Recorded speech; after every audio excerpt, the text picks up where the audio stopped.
अब मुझको किसी की आस नहीं। जिंदा में गई दरबार गई, सर नंगे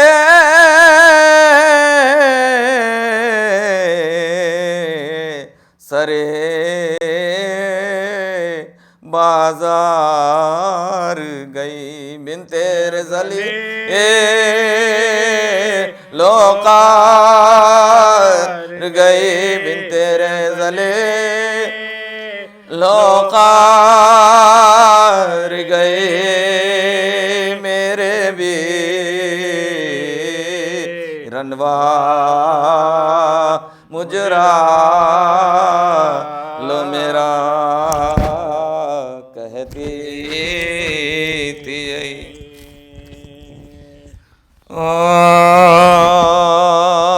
कैसे छुट गया है ज़ैनब, सदमे दिल पर उठाई है ज़ैनब। खबर शैकी बनाई है ज़ैनब, कुछ यतीमों को लाई है ज़ैनब। कहती है रोके लो कबर भाई, खत्म अब हो गया, खत्म अब हो गया सफर भाई। मैं हूँ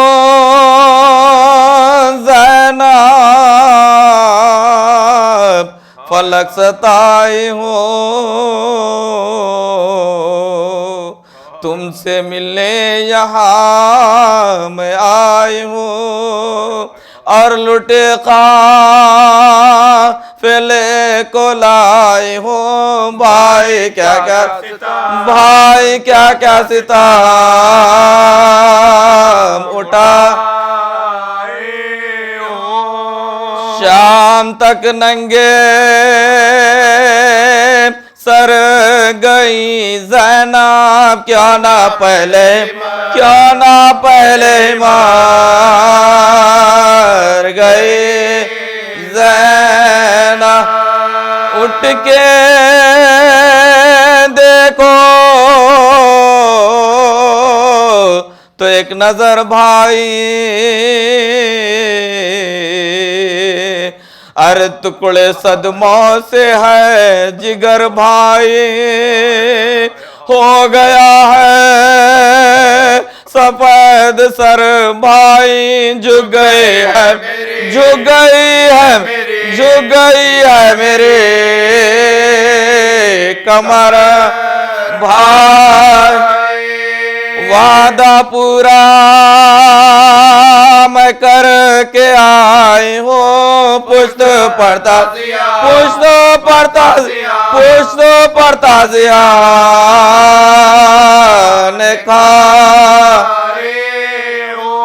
सारे कुन में को साथ लाई थी। मेहनतों से ये घर कमाए, अब वो क्यों कर मेरी बसर भाई। हाय किस्मों से जा घर भाई थे मुकद्दर में मेरे रुसवाई। क्यों न दरबार ही में मौत आई, पेश हाकिम गई ये दुख पाई। गुस्साया था पे गए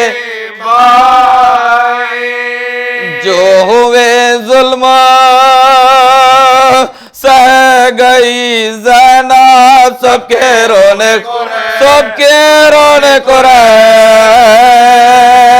गए। क्या बताऊं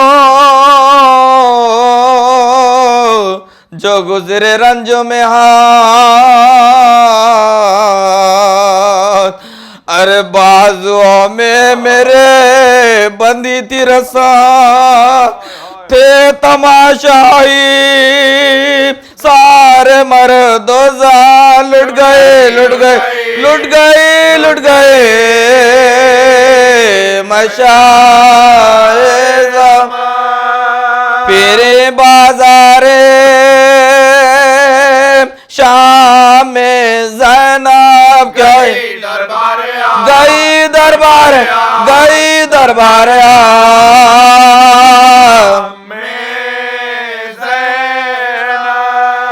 मुझसे बरगश्ता थी मेरी तकदीर, अरे खूब की मेरी इज्जतो तौकीर, सर से चादर छिनी हुई तशरीफ फिरे बाजार में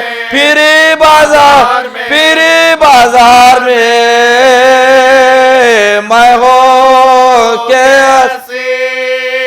और भी कुछ सुनाऊं क्या भाई, अपने बाजू दिखा क्या भाई।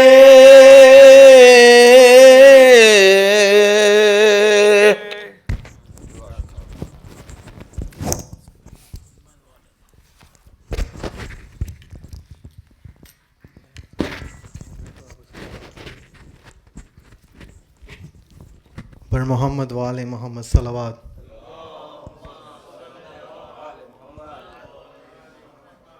Before I make any announcement, can I kindly request, if you do not have any reason to sit by the wall, please come forward. Right, there is a lot of space around here. पर मोहम्मद वाले मोहम्मद सलावत।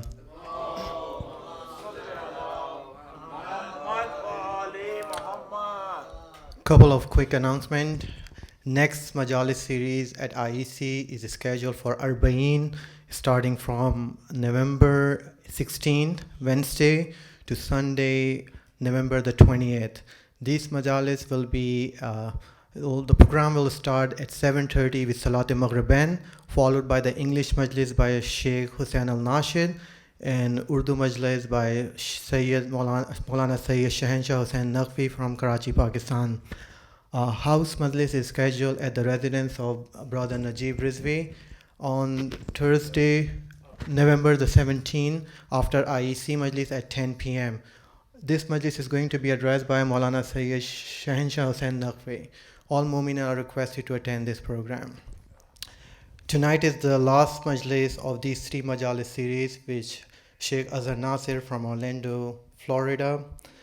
On behalf of IEC management and IEC community, I would like to extend our gratitude and appreciation to Sheikh Azhar Nasser for being here with us and accepting our invitation.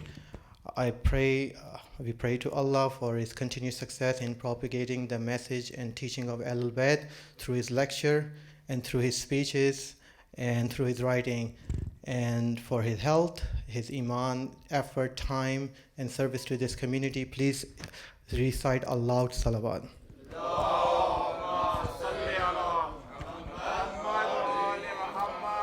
Now I kindly request Sheikh Azhar Nasser to the member with a loud salawat.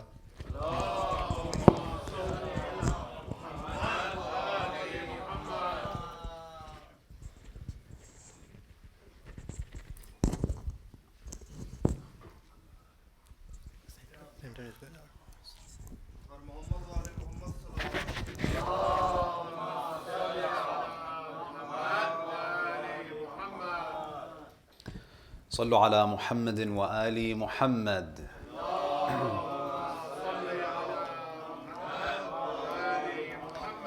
ثانية على حب الحسن والحسين.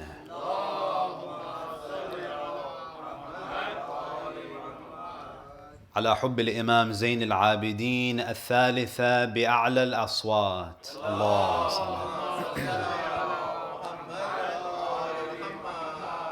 أعوذ بالله من الشيطان اللعين الرجيم. بسم الله الرحمن الرحيم. الحمد والثناء لله رب العالمين، والصلاة والسلام على خاتم الأنبياء والمرسلين سيدنا ونبينا محمد وعلى أهل بيته الطيبين الطاهرين.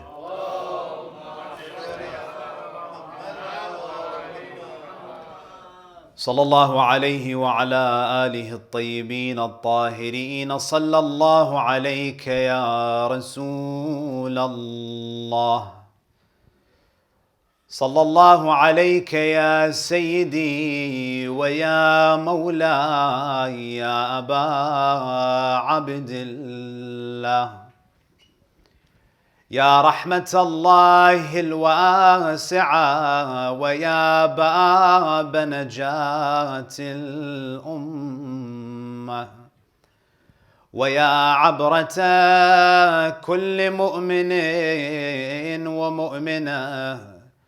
يا ليتنا فيا ليتنا كنا معكم سيدي، فنفوز والله فوزا عظيما. قال تعالى في كتابه الكريم: بسم الله الرحمن الرحيم: وواعدنا موسى 30 ليلة وأتممناها ب10، فتم ميقات ربه 40 ليلة. وقال موسى لأخيه هارون: اخلفني في قومي وأصلح ولا تتبع سبيل المفسدين. صدق الله العلي العظيم. صلوا على محمد وآل محمد.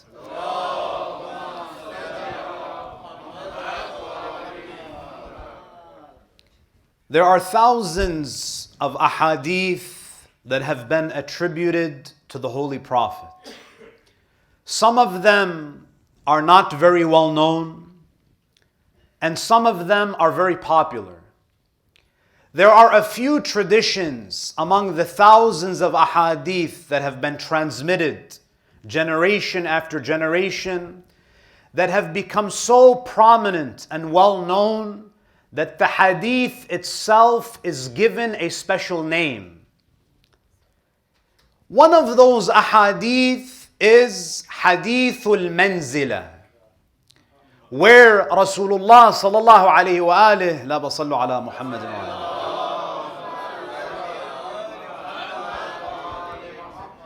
where the Holy Prophet sallallahu alayhi wa alihi says to Amir al-Mu'mineen: Ya Ali, anta minni bimanzilati Harun min Musa illa annahu la nabiyya ba'di. O Ali, you are to me as Harun was to Musa, except there is no prophet after me.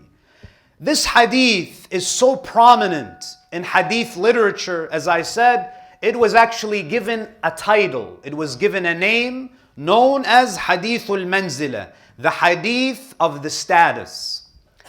Now, this hadith is transmitted and narrated by 30 companions of the Holy Prophet, some of them being female.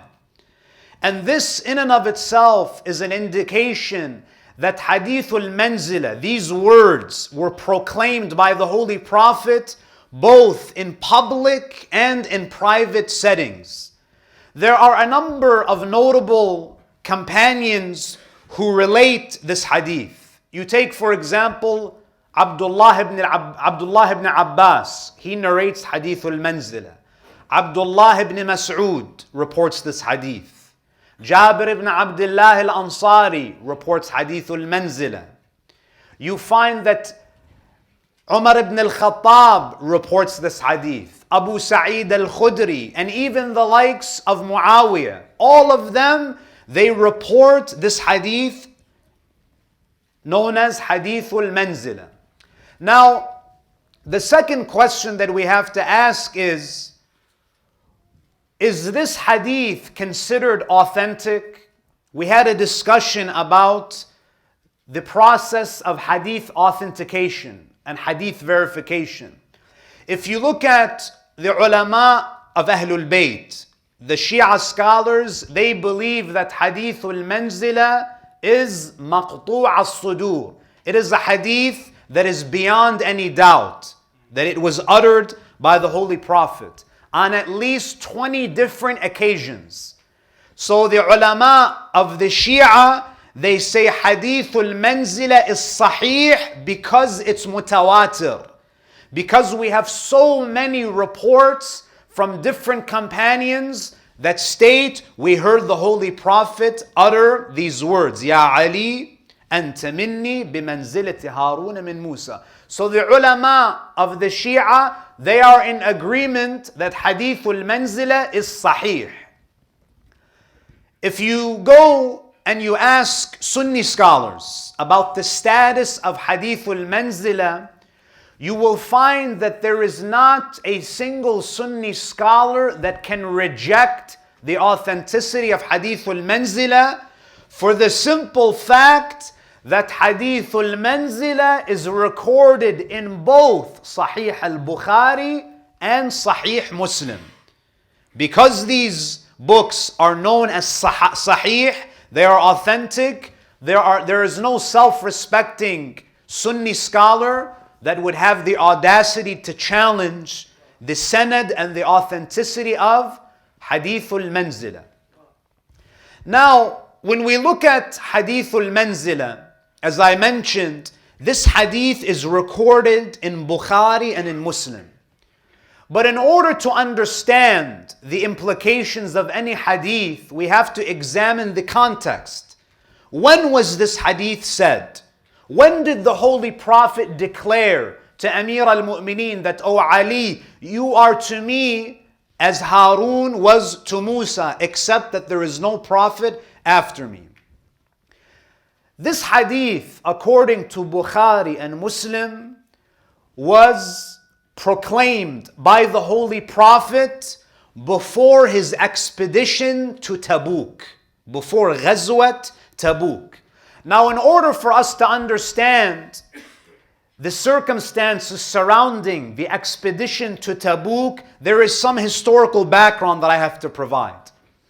My dear brothers and sisters, Rasulullah sallallahu alayhi wa alihi,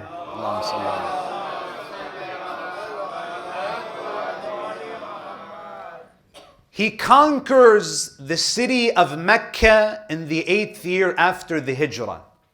And this is truly one of the miraculous events in the life of the Prophet. As many of you know, Rasulullah sallallahu alayhi wa alihi was driven out of Mecca. And there are historical accounts that tell us that when the Holy Prophet migrated from Mecca to Medina, as he was leaving Mecca, he stood on the outskirts of Mecca, overlooking the valley of Mecca. And it was a very difficult moment for the Prophet. Mecca was the birthplace of the Holy Prophet, and now he has to leave the city that he spent 53 years of his life living in. So he stands and he looks at the valley of Mecca, and he says to Mecca that, "O Mecca, Allah is my witness that you are very dear to me. I am not leaving you because you are not dear to me. I am leaving you because your people have driven me out." Allah Azza wa Jal reveals a verse in the Quran to console the heart of the Prophet. Allah Azza wa Jal, what does He say? إِنَّ الَّذِي فَرَضَ عَلَيْكَ الْقُرْآنَ لَرَادُّكَ إِلَى مَعَادٍ. O Muhammad, the one who has revealed to you the Quran will return you to your birthplace. At that moment, the future was very bleak. The future was very grim. Rasulullah was leaving Mecca with a heavy heart. He had a few followers. And if you were to ask anyone, what is the possibility that this same man who was being forced out of Mecca because of an assassination attempt, What's the probability that in 8 years he will come back with an army of 10,000 and reconquer Mecca? It's something that is almost impossible to those who look at the world through empirical observations. In any case, Rasulullah sallallahu alaihi wasallam, after conquering Mecca in the 8th year after the Hijrah, the Holy Prophet begins sending letters to the neighboring empires, inviting them to Islam.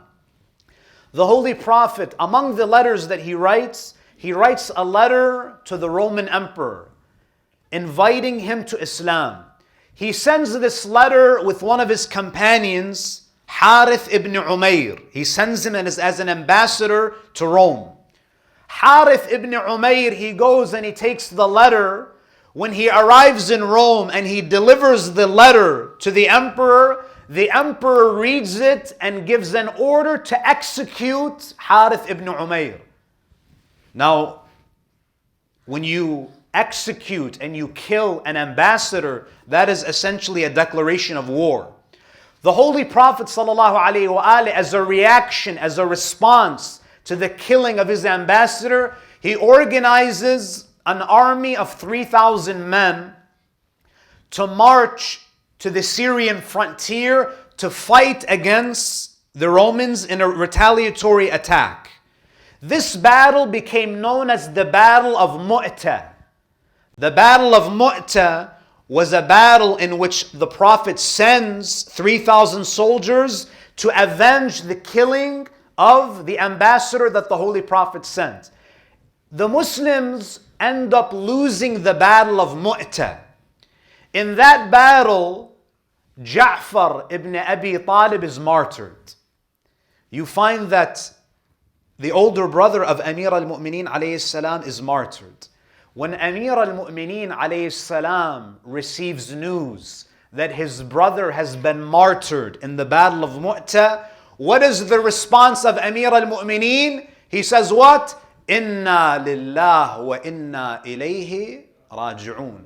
Allah reveals a verse in the Quran endorsing that type of reaction. What does Allah say? وَالَّذِينَ إِذَا أَصَابَتْهُمْ مُصِيبَةٌ قَالُوا إِنَّا لِلَّهِ وَإِنَّا إِلَيْهِ رَاجِعُونَ.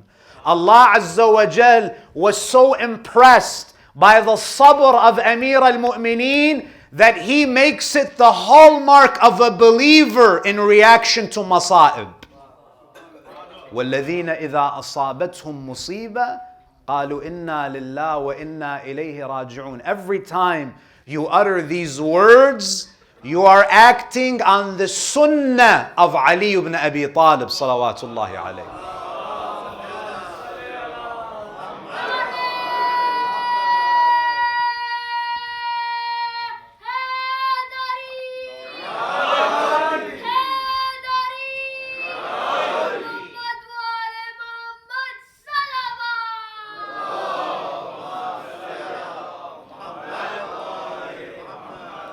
After the crushing defeat in the Battle of Mu'tah, the Romans saw themselves in a position to advance towards Hijaz.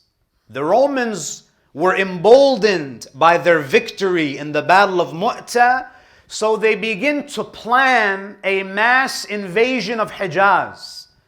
The Holy Prophet ﷺ receives intelligence that the Romans are planning to invade the Arabian Peninsula. So what does the Holy Prophet do? He assembles the largest army in the history of Islam, an army of 30,000, and he prepares to move north towards the Roman border. If you examine the biography of the Prophet, you will find that whenever there is a battle, whenever there is an expedition, the Holy Prophet always calls upon Ali ibn Abi Talib to join.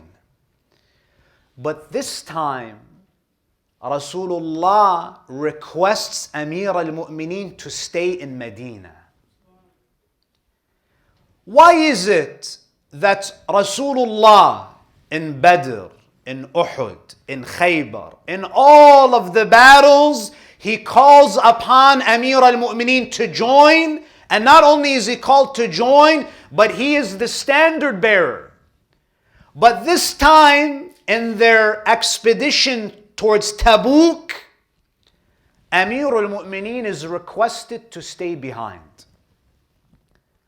My dear brothers and sisters, whenever the Holy Prophet leaves any city, he would appoint a deputy. When the Holy Prophet went for Hijjatul Wada, he appointed Abu Dujan al-Ansari. Whenever the Prophet leaves the city of Medina, he appoints a representative in his absence. Why is it that when he wants to leave for Tabuk, he doesn't appoint any random companion?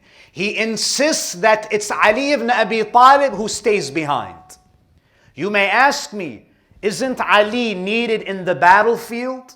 Why is Rasulullah adamant about keeping Ali in Medina?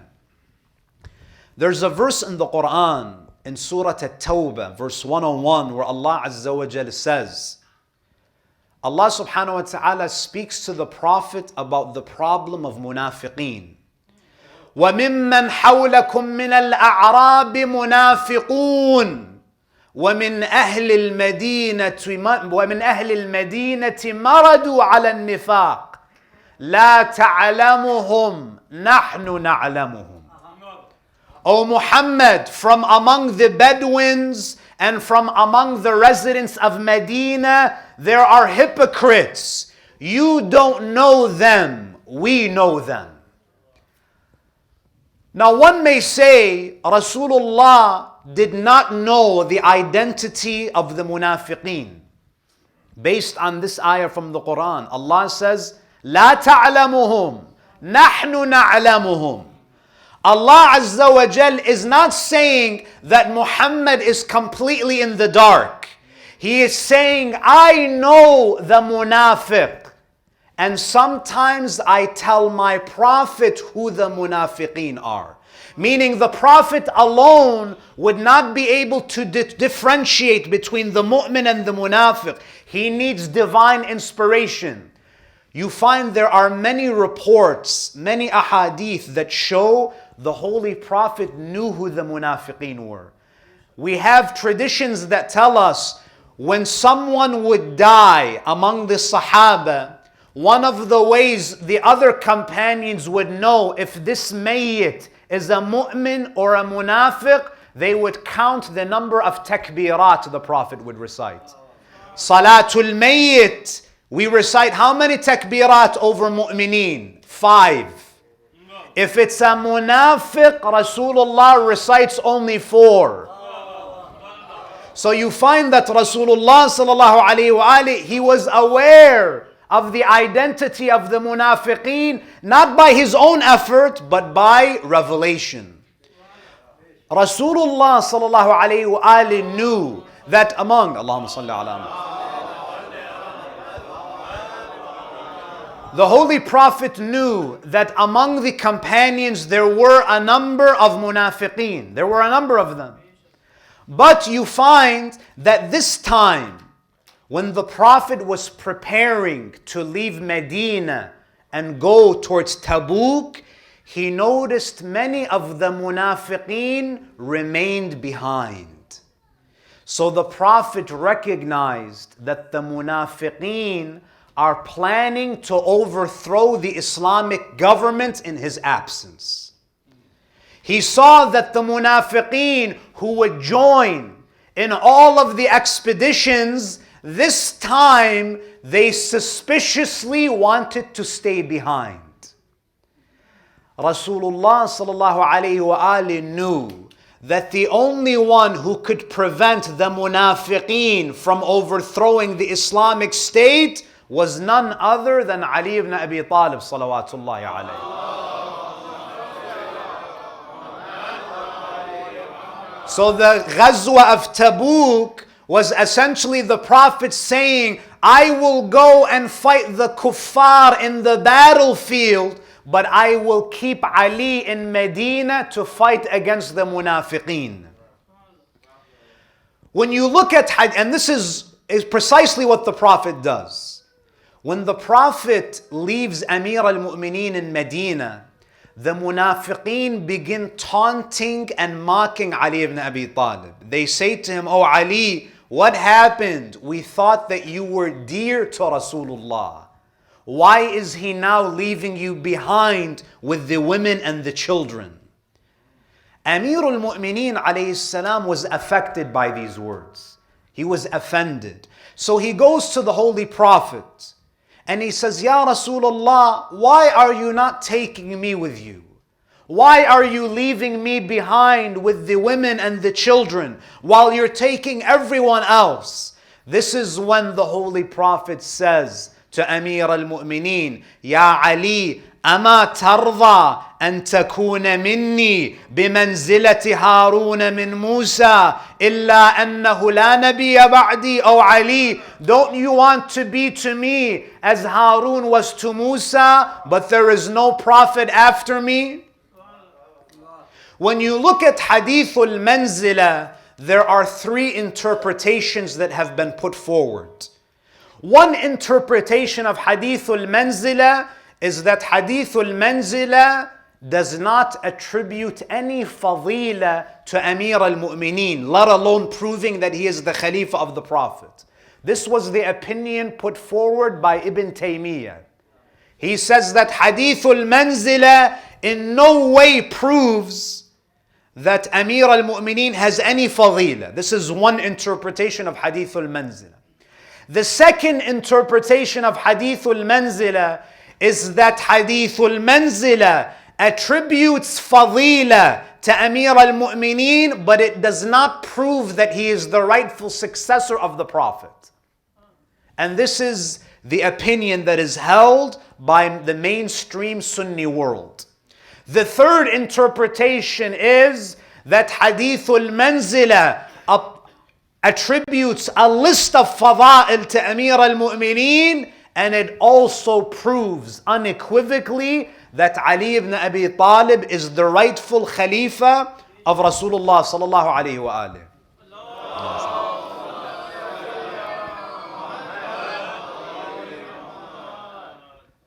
We take the first interpretation put forward by Ibn Taymiyyah.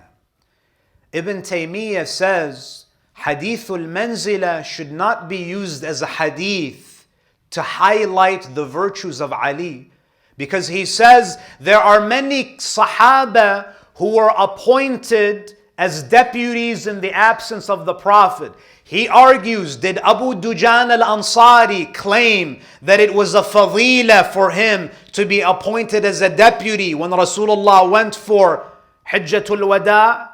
He says, did Ibn Maktoum claim that it was a fadila when the Prophet left him as a deputy? Did Abbas ibn Abdul Muttalib claim that it was a merit for him to be the deputy of the Holy Prophet? Ibn Taymiyyah says, this is proof that Ali ibn Abi Talib doesn't have fada'il, because the Prophet left him with the women and the children, and he left him to look after the administrative affairs in Medina. We respond by saying the circumstances surrounding the Prophet's departure for the expedition of Tabuk were different. Because in this instance, there is clear evidence that the munafiqeen stayed behind, and Rasulullah never said to Abu Dujana or Ibn Maktoum or Abbas ibn Abdul Muttalib that you are to me as Harun was to Musa. This was only for Ali ibn Abi Talib. And if this is not a fadila for Ali ibn Abi Talib, then why is it that when Muawiyah asked Sa'ad ibn Abil Waqqas to do la'na on Ali ibn Abi Talib, Sa'ad ibn Abil Waqqas, he says, Ali has three virtues that prevent me from doing la'na on him. Rasulullah said about Ali, Man kuntu mawla, fahadha aliyun mawla. And he said on the day of Khaybar that tomorrow I will give the banner to an individual, يحب الله ورسوله وَيُحِبُّهُ اللَّهُ وَرَسُولُهُ. I will give the banner tomorrow to a man who loves Allah and His Messenger and who is beloved with Allah and His Messenger.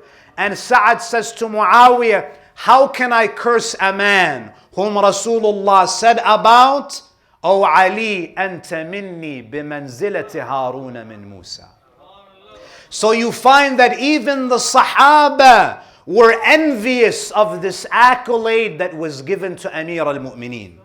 So the first interpretation is weak. The interpretation of Ibn Taymiyyah. We will not dignify that interpretation with a lengthy discussion. The second interpretation is what? That Hadithul Manzila attributes outstanding merits to Amir al-Mu'mineen, but it does not prove that he was the Khalifa of the Holy Prophet. And the third interpretation is the interpretation that we maintain, and that is that Hadithul Manzila establishes great virtues of Amir al-Mu'mineen, and indeed it does prove the Khilafah of Ali ibn Abi Talib. So how do we resolve and how do we analyze and decide what is the most correct interpretation? What is the most Quranically consistent interpretation? We have to go to the Holy Quran and see, what did the Holy Prophet mean when he said, O Ali, you are to me as Harun was to Musa? There are 25 prophets mentioned by name in the Holy Quran. Allah Azza wa Jal has dispatched 124,000 Anbiya. Among the 124,000 prophets, only 25 of them are mentioned by name in the Quran, and Musa and Harun are among them. The Holy Prophet, when he says, O Ali, you are to me as Harun was to Musa, the Prophet is striking a beautiful comparison between Nabi Harun and Amir al-Mu'mineen salawatullahi alayhi.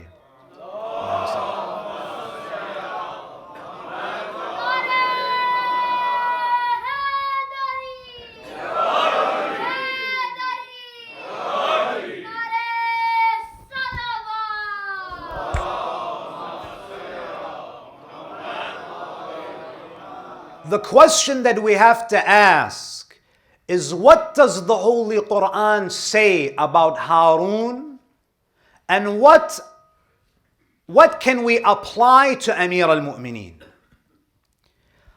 I want to share with you a few verses in the Holy Quran where Allah subhanahu wa ta'ala speaks about the virtues of Harun, Amir al-Mu'mineen, and that is what? Nubuwah. Because Rasulullah, he says, whatever the Quran says about Harun, we apply it to Ali minus only Nubuwah of Rasulullah sallallahu alayhi wa alihi. He is a student of Muhammad, but Ali بمنزلة هارون من موسى إلا أنه لا نبي بعدي. Meaning all of these fada'il, منزلة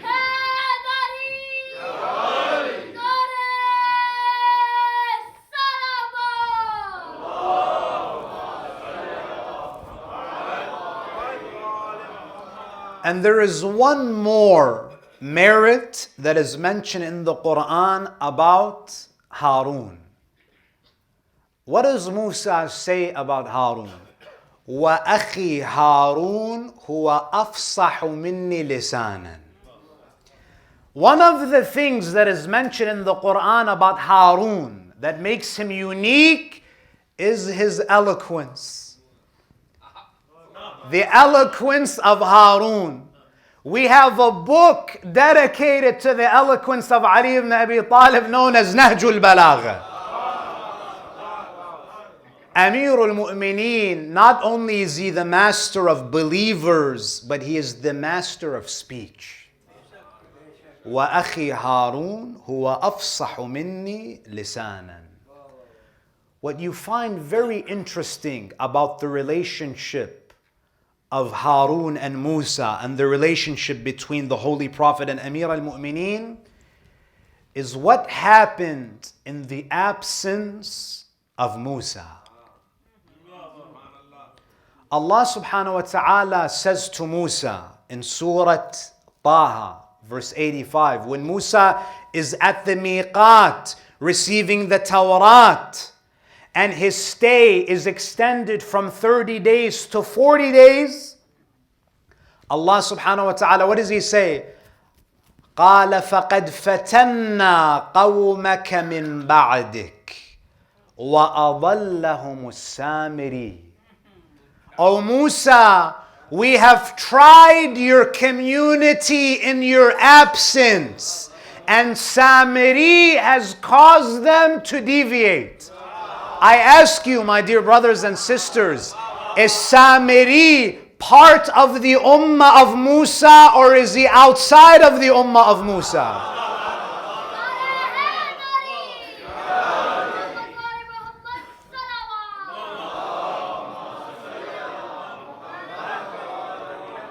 One of the most amazing secrets of the Holy Quran is that the prophet who is mentioned the most by name is Nabi Musa.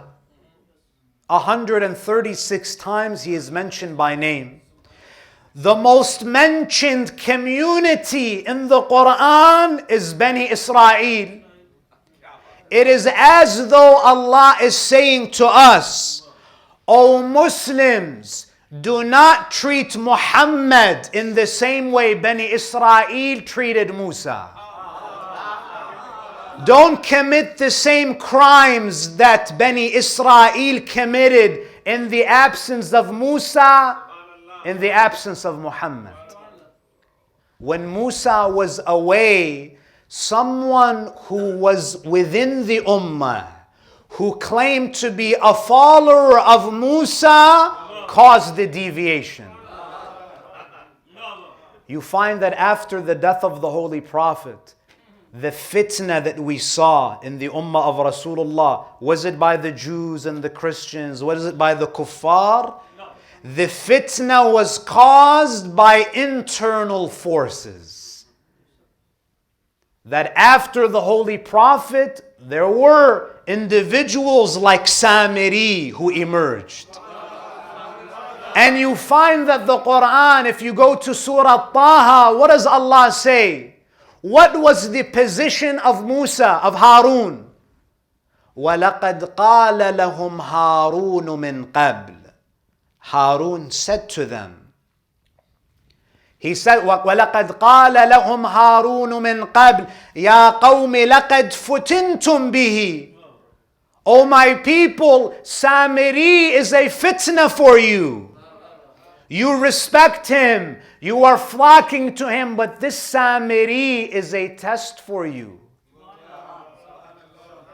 وَإِنَّ رَبَّكُمُ الرَّحْمَنُ. Your Lord is the most merciful. You have a chance for tawbah. But how do you get Allah's tawbah? فَاتَّبِعُونِي وَأَطِيعُوا أَمْرِي. You deviated from the Sharia of Musa by following one of the munafiqeen of Bani Israel. Harun says, if you want Allah's rahmah, it is achieved if you follow me and obey me. There was deviation after Rasulullah. Amir al-Mu'mineen alayhi salam, he was calling people to come back to the right path in the same way that Harun was calling upon the Bani Israel. But what was the response of Bani Israel? قالوا لن نبرح عليه عاكفين حتى يرجع إلينا موسى. We will continue to worship the golden calf until Musa returns to us. Which means what?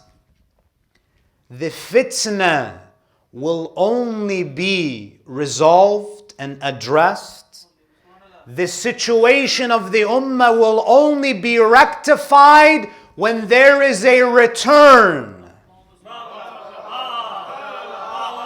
Musa has to return for Bani Israel to be guided. The man who will return to this ummah is the man who bears the same name as Muhammad ibn Abdullah sallallahu alayhi wa sallam.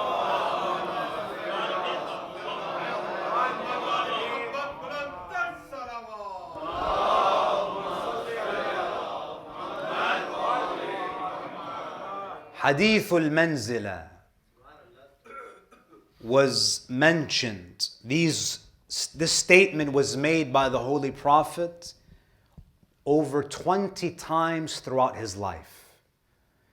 One of the most notable occasions in which the Holy Prophet said, "O Ali, you are to me as Harun was to Musa," was when the Muslim community migrated from Mecca to Medina. The first thing that Rasulullah did when he arrived before building the masjid was what? آخى بين المهاجرين والأنصار. He established brotherhood between the Muhajirin and the Ansar, because the Muhajirin were the migrants. They were coming to Medina empty-handed. They had no wealth, they had no shelter. So it was necessary to foster brotherhood within the ummah. So Rasulullah, he appointed each Muhajiri Muslim to an Ansari Muslim. He paired all of his Sahaba. He paired Abu Bakr with Umar. He paired Abu Dhar with Ammar. He paired the Sahaba together, but there was one man who was left without a brother. Amirul Mu'mineen, he comes to Rasulullah and he says, "Ya Rasulullah, akhayta bayna ashabik, wa lam tu'akhi bayni wa bayna ahad." Ya Rasulullah, you assigned a brother to all of the Muslims, but you left me without a brother. Rasulullah, he says to Amir al-Mu'mineen, and Ali ibn Abi Talib he was in his early 20s on that day. He says, "Ya Ali, ادخرتك لنفسي." Oh Ali, I reserved you for me. فأنت أخي في الدنيا والآخرة. You are my brother not only in dunya but in آخرة. وأنت مني بمنزلة هارون من موسى.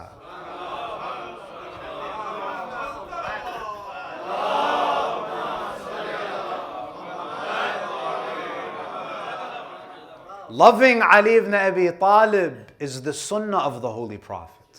You find that this passion for Amir al-Mu'mineen was in the hearts of all of the Imams of Ahlul Bayt. There was a man who came to Imam al-Husaini alayhi salam. He says to him, "Ya ibn Rasulillah, why is it that you have named all of your sons Ali? Aliyun al-Akbar, Ali Zainul Abidin, Aliyun al-Asghar. Why is it that whenever Allah gives you a son, you name them Ali?" Imam al-Husayn, he says, "I swear by Allah that if Allah Azza wa Jal were to give me 1,000 sons, I would name them all Ali." On a night like this, we remember the beloved son of Imam al-Husayn, al-Imam Zainul Abidin alayhi salam. In these nights, brothers and sisters, our hearts are with Al-Imam Sayyid al-Sajidin wa Zainul Abidin. It is narrated that many years after the martyrdom of Al-Imam al-Husayn, Imam Zainul Abidin alayhi salam would weep continuously for decades after the massacre of Abi Abdullah in Karbala. And whenever the Imam alayhi salam would be given a cup of water, he would mix the water with his tears. Until one day, Abu Hamza al-Thumali, he says, "Ya ibn Rasulillah, ila matal buka." O Imam, O grandson of Rasulullah, for how long will you continue to weep for Aba Abdullah? Abu Hamza says, Ya ibn Rasulillah, القتل لكم عادة وكرامتكم من الله الشهادة. Oh Imam, being murdered is common in your family, and martyrdom is an honor granted to your family by Allah. Was not your grandfather Rasulullah poisoned? Wasn't your grandmother Fatima martyred after she was crushed between the wall and the door? Wasn't the rib of Fatima broken? Was it not your father Amir al-Mu'mineen who was struck in the Masjid of Kufa? Was it not your uncle Imam al-Mujtaba who was martyred at the hands of Ju'da? It is common for the family members of Ahlul Bayt to be martyred. Imam Zainul Abidin alayhi salam, he says, قال بلا شكر الله سعيك يا أبا حمزة. Yes, you are right, O Abu Hamza. Martyrdom is an honor conferred to us by Allah, but I ask you, O Abu Hamza, نعم القتل لنا عادة وكرامتنا من الله الشهادة. But I ask you, هل سبي النساء لنا عادة? Is it also a tradition that our women and our daughters are taken as captives? Rasulullah says to Ali, Oh Ali, you are to me as Harun was to Musa. But I say to Rasulullah, Ya Rasulullah, there is one big difference between Ali and Harun. Was the daughters of Harun taken as captives? Were the children of Harun killed? The narrations say that when the women and the children, along with Zainul Abidin, were being paraded in chains, the traditions say that Sahal ibn Sa'ad al-Sa'idi, he sees Imam Zainul Abidin in chains. He approaches him. He was one of the Shia of the Imam. قال السلام عليك يا ابن رسول الله يا مولاي هل لك من حاجة.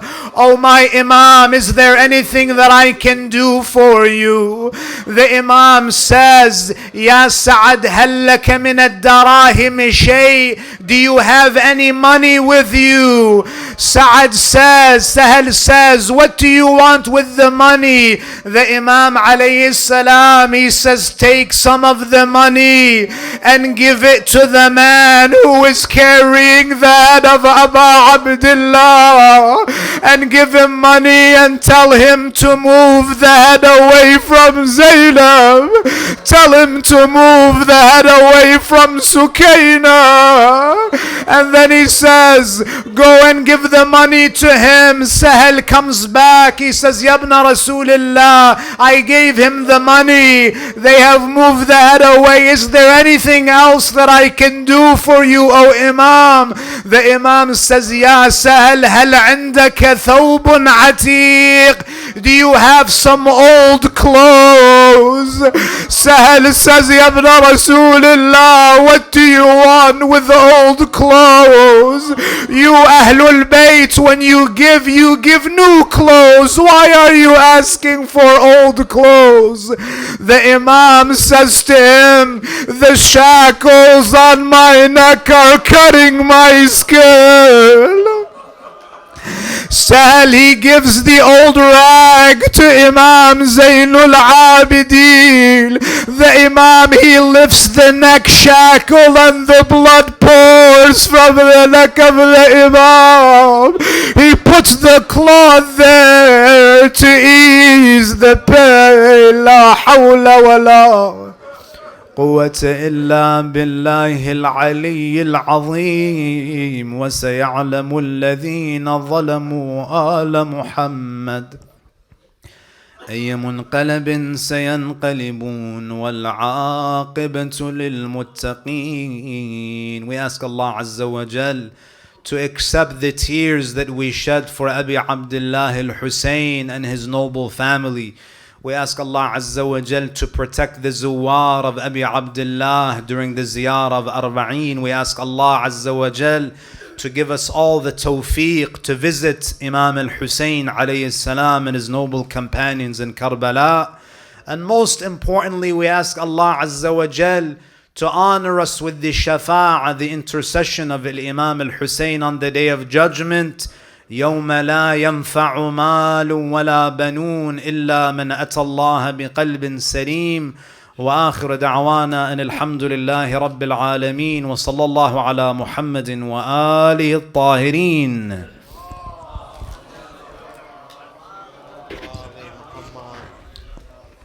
Ya Hussein, Ya Hussein, Ya Hussein, Ya Hussein, Ya Hussein.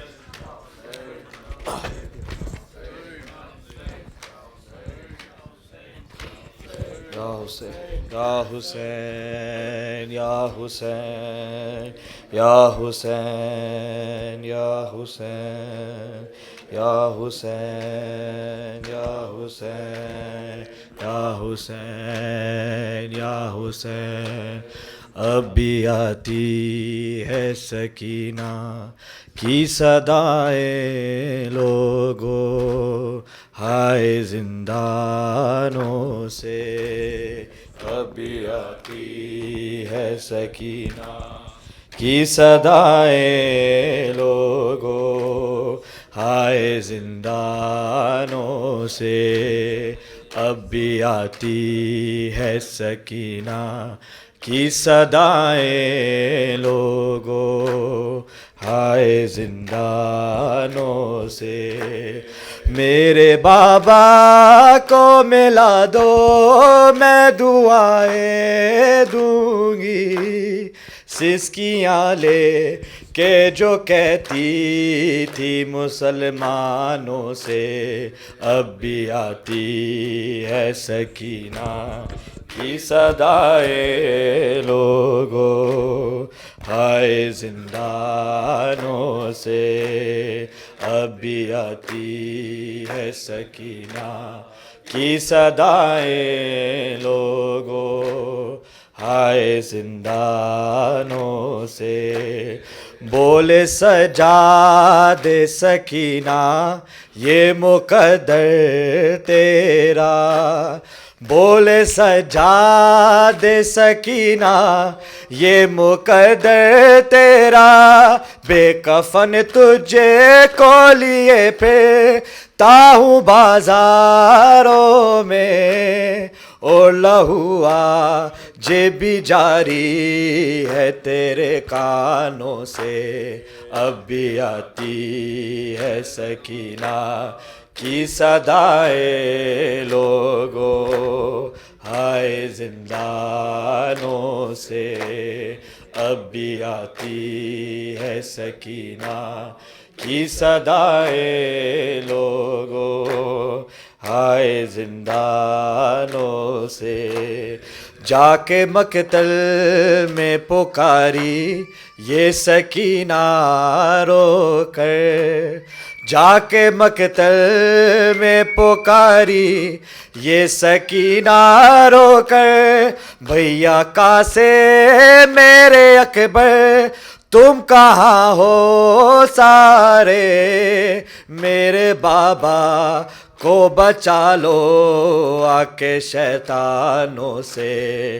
अब भी आती है सकीना की सदाएं लोगों हाय जिंदानों से.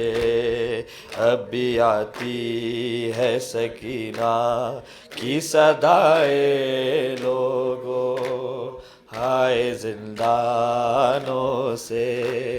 लब दरिया से अलमदा रे की आई ये सदा, लब दरिया से अलमदा रे की आई ये सदा, ए सकीना तुझसे शर्मिंदा है चाचा तेरा, पानी पहुँचा ना सका है कटे शानों से, अब भी आती है सकीना की सदाएं लोगों, आए जिंदानों से, अब भी आती है सकीना की सदाएं लोगों, आए जिंदानों से।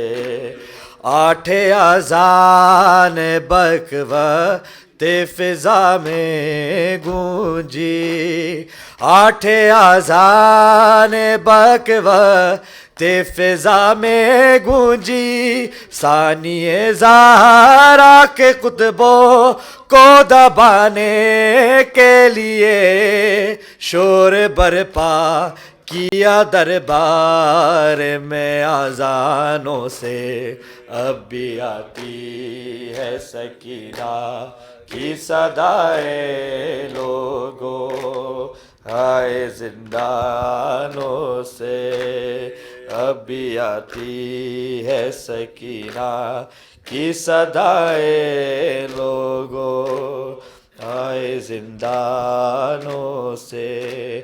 मेरे बाबा को मिला दो मैं दुआएं दूंगी, सिसकियाँ ले के जो कहती थी मुसलमानों से, अब भी आती है सकीना की सदाएं लोगों, आए जिंदानों से। या हुसैन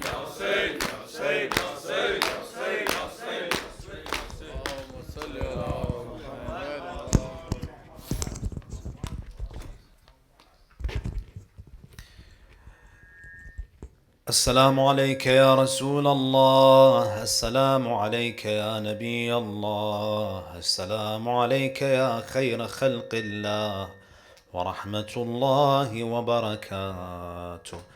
السلام عليك يا رسول الله وعلى ابنتك فاطمة الزهراء سيدتي نساء العالمين. السلام عليك يا رسول الله وعلى أخيك أمير المؤمنين وقائد غر المحجلين وإمام المتقين. السلام عليك يا رسول الله وعلى ولديك الحسن والحسين سيدي شباب أهل الجنة. السلام على التسعة المعصومين من ذرية الحسين، علي بن الحسين زين العابدين، ومحمد بن علي الباقر، وجعفر بن محمد الصادق، وموسى بن جعفر الكاظم، وعلي بن موسى الرضا، ومحمد بن علي الجواد، وعلي بن محمد الهادي، والحسن بن علي العسكري، والخلف الهادي المهدي، عجل الله تعالى فرجه وسهل مخرجه، وجعلنا من أنصاره وأعوانه والمستشهدين بين يديه. السلام عليكم سادتي جميعا ورحمة الله وبركاته، وإلى أرواح المؤمنين والمؤمنات ومن مات على ولاية أمير المؤمنين. رحم الله من قرأ السورة المباركة الفاتحة مسبوقة بالصلاة على محمد وآل محمد.